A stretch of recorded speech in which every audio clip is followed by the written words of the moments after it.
Okay, welcome to our Back of the Net match preview, and we're here with Ross Chandley from the TheRedMenTV YouTube channel. And Ross, you must be delighted after a great midweek win over your Merseyside rivals, eh? It's been a pleasant Thursday, yeah. But a little spring in my step this morning. I think it's just glorious. I think you always get apprehensive before derbies of the cliche of form goes out the window and anything could happen. And when the team lineups came out, and obviously Salah isn't playing, Firmino's not playing, Henderson's not playing, and to go and put in a performance like that with some of the arguably fringe players that we've had and score 5 goals, and it could have been more. Very happy. How are you feeling this season in terms of winning that Premier League title, that elusive title? Because you've only dropped 2 points, ironically, against a team that we've actually beaten this season and taken 3 points from. But it seems to all be coming together quite nicely for Liverpool this season, doesn't it? Yeah, there's a good flow. I think we kind of just continue from where we were last season. I think get the Champions League, in the locker as well. I think that changes the mentality of having we had just James Milner who'd won titles before and won, European trophies, to having a team full of players that have got that belief behind them. Actually, we can go and do this, and probably a bit of redemption as well from coming so close last season and just missing out by a point. And I think Klopp's changed his style of system. So last season, if we were it was 1-1-2-2, he'd bring on a defender and kind of shore it up. Whereas this season, you've seen a lot of last minute winners, but he's bringing players on that are like the navigator, Adam Lallana, to go and win games. So he's changed his style of play. So I'm not going to be one of those Liverpool fans that we're all tainted with it's our year, because I won't do that, because no Liverpool fan actually says that. But I think things can change very quickly. Man City have had their injuries, but it could easily happen to Liverpool. Liverpool lost Van Dijk, Fabinho's already injured, and Sadio Mane, for example. It changes pretty quickly then, so I don't think you can get too ahead of yourself. So I think just keep doing what we're doing, keep plugging away little wins, keep beating Everton, and I'll be very happy to see where we are this season.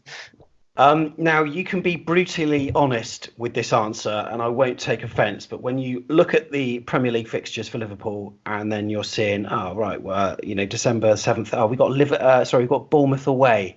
What are your thoughts then? Are you thinking that's an easy 3 points, or are you going to have to work hard for it? Or, what do you think when you think of Bournemouth? I honestly don't go into any game thinking it's an easy 3 points, let alone Bournemouth. I think it's one of those historic stadiums, a bit like Crystal Palace. I think, where the fans are really on top of you, it can be quite intense. I think what we found out this season, when you go to places like, Crystal Palace, yourselves, when you're going to Norwich and places like that, because you're going for the Premier League title, because of the Champions League of Europe, people want to beat you. You're the top of the table and going, actually, we want to prove a point. And teams like yourselves, and this isn't arrogant in any way at all, in the sense of you've got nothing to lose. So if you go for it, you can do it. But Liverpool are finding ways to win in different ways. People have sat back against us and they haven't won. So, there's not expecting to go and win, but also wouldn't be surprised if Bournemouth got something out of it. I respect Eddie Howe for doing what he's done. We did our preview on our channel on some of the players that you've got.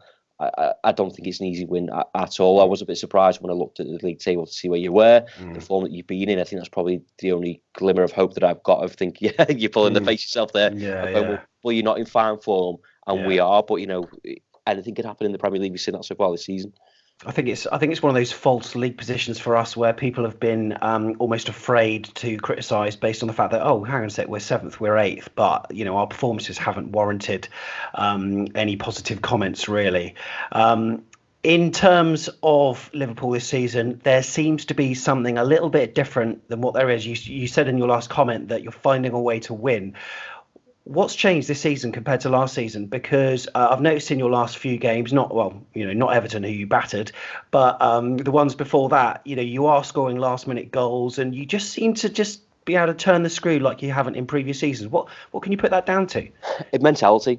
I think Jurgen Klopp said it when we won the Champions League final. He called them mentality monsters, and I think that's exactly what it is. I think people got close to winning 97 points last season, and I don't think they want that again. Looking at players like Sadio Mane, who's gone up another level, which I didn't think that he could do. But we had a situation a couple of months ago where we played Burnley, and he got hooked off. I don't even remember this, but and he was fuming. He was fuming. The Mo Salah didn't pass to him when we were 3-0 up.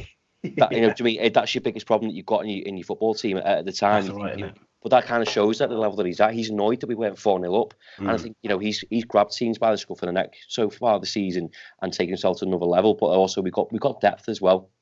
So, as much as we joked about last night, Divock Origi comes on, gets a few goals. Shaqiri plays. Lallana, who I think a lot of Liverpool fans have written off, comes in, does a job. Dejan Lovren could have left in the summer, but we've got Joe Matip's out injured. Joe Gomez has kind of been in and out with injuries. So there's a lot to be said for having depth and quality within a squad, whether you're first choice or not. But also in terms of Joel Matip, people don't go near Van Dijk, so they go for Matip or they go for Lovren. They've improved because they've had to. Sink or swim with those players. People don't want to go near Van Dijk, so they go and target someone else. Well, you're just improving other players within our squad. And maturity as well, I think, is another thing as well. I think that the squad's really mature. Trent Alexander-Arnold is phenomenal. He's 21 years of age, was nominated for the Ballon d'Or, and all these little individual awards that players are getting. I think it's gone to the heads, not in an arrogant way, but the winners, they're achievable of doing something great. You look at the Brazilian lads that won the Copa America. Alisson's winning trophies left, right, and centre. I think that's the difference that's been made, and I think you just don't want to give up. And I mentioned before, Klopp substitutions. He'd rather bring on an attacking player now rather than bringing on a defensive player, which I think was the difference in last season. I think we're just going to win every game. Yeah, I was asked by the Liverpool, the official Liverpool website, actually, to do a piece to preview this, and one of their questions was, which Liverpool player would I pick to be in the Bournemouth side? I'm going to turn it 180 degrees now and ask you if there are any Bournemouth players that sort of interest you. I mean, I know that you are on a completely different level, but if you could take, I would assume bring Harry Wilson back. yeah, exactly. But I mean, apart from Harry Wilson, who's that? Yeah, there's probably two or three. I think we mentioned again before Ryan Fraser. I was a fan of him even before he was linked. I think his style of play, the fact that he likes to get across and he's direct when he goes to the defence. He gets to the byline. He's almost unpredictable at times. I think you can see that similarities between himself and Sadio Mane. And it should be a reason to buy him, but obviously be a mate for Andy Robertson down that left-hand side as well. But also, I think Nathan Naki's a solid defender, which, not we've got a few issues with, but I think when we're looking to, like Lovren's coming to, he's 30 years of age now. Do you move him on and bring Nathan Naki, who's, he's done a solid job at Chelsea? Obviously, you guys bought him. He kind of sticks out there, and there's probably the only two in my mind's eye. Obviously, don't watch it week in, week out. I'll admit that. Probably best. Okay, yeah, fair enough. Probably those two that stick out for me. I think and they both got age on the side as well. I think they can come in and do a solid job. So,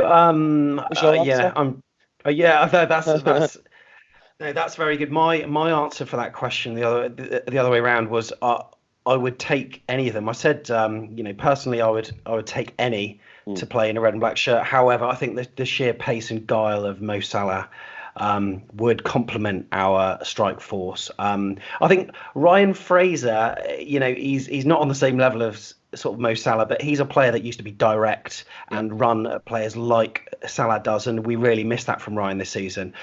So someone like him, we would take him in a heartbeat. But he was rested against Everton, which indicates he might be utilised at the Vitality Stadium on Saturday, and last time he had an absolute field day as you came away 4-0 winners. So what is your prediction, Ross, for this weekend's game? What are you thinking? I'd probably go 4-1 maybe. We can't keep a clean sheet for some reason at this current moment in time, and I think they're just sloppy goals that we're giving away. I think we're giving a bit of hope to everyone, but I think we'll have Alisson back in goal. I'm confident. I was confident in the sense that we rested Mo Salah, we rested Jordan Henderson, Keita, Ox, Firmino, Joe Gomez, all these players that weren't playing. But almost.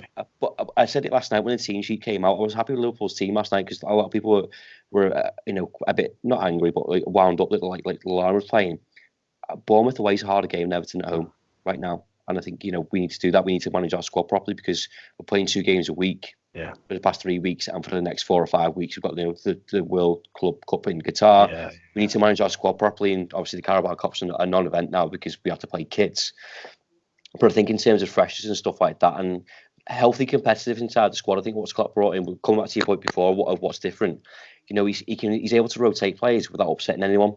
And thinking Mo Salah didn't play, I think he might be wound up that he didn't get to play last night when we were so free scoring, but he's going to be fresh. He's had a little injury where we've had to drain fluid off his ankle the past couple of weeks.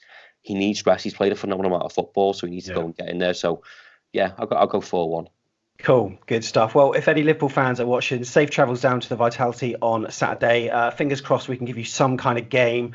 Who knows how it's going to go? Let me know what you think in the comments below by popping any players that you're worried about, any Bournemouth players maybe, and also your score predictions too. And Bournemouth fans, let's cross our fingers and hope we can get something out of the bag on Saturday. We'll see you in the next video.